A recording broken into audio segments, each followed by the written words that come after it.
Di 4 salên dawiyê de rewşa avakirinê li deverên Kurdî li Sûriyê gavên baş li pêş kete. Herûha li bajarê Amûdê tevî zehmetiya rewşa aborî lê tevgereke pir mezin di warê avakirina projeyên avahiyê de çêbû. نوع غني خو بك نبي قتي مالبات دبي عمودي خدي عمودين قراش نوان بري خو خدك كتن رغيان درفه وعالم الجدرفه اني كتن بيدك حلبيبا حمصيبا تدي فر افاكر نقول لك ما خلدي هو كوان برافن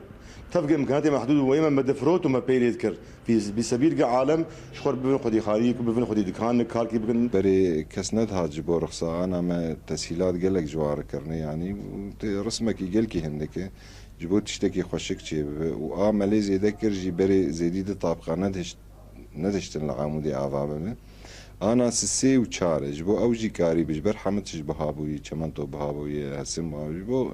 يعني متعهد باسم باجار وباجار عذابكن Birêz Hüseyin Silêman yek ji bazirganiyên sereke bû li bajarê Amûdê di bazara alavên xwarinê de û piştî kêmbûna karê wî nexwest got derkeve dervê Amûdê lewra berê xwe da bazara avakirinê. شغلي ما مجدر جبران ضاي بس سي تخمة حشتيكي بوي غذائيات بسبب فان ظروفها بسبب الرياء بسبب قطنا حدودها فمجبور ام كار كي دبكن افري ما قش شعمودين اهل بلدن ملتي منه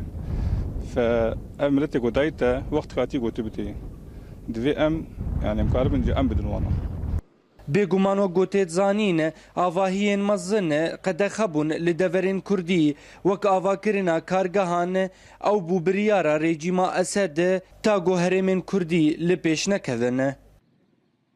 Avakirin li bajarê Amûdê qedexebû piştî biryara çilûnehaya rejîmê herûha di her 4 salên dawî de gelek derfet çêbûn lê kesê got bixwaze avakirinê bike rastî gelek astangiyan tê bi taybet peydakirin û buhabûna alavên lêkirinê.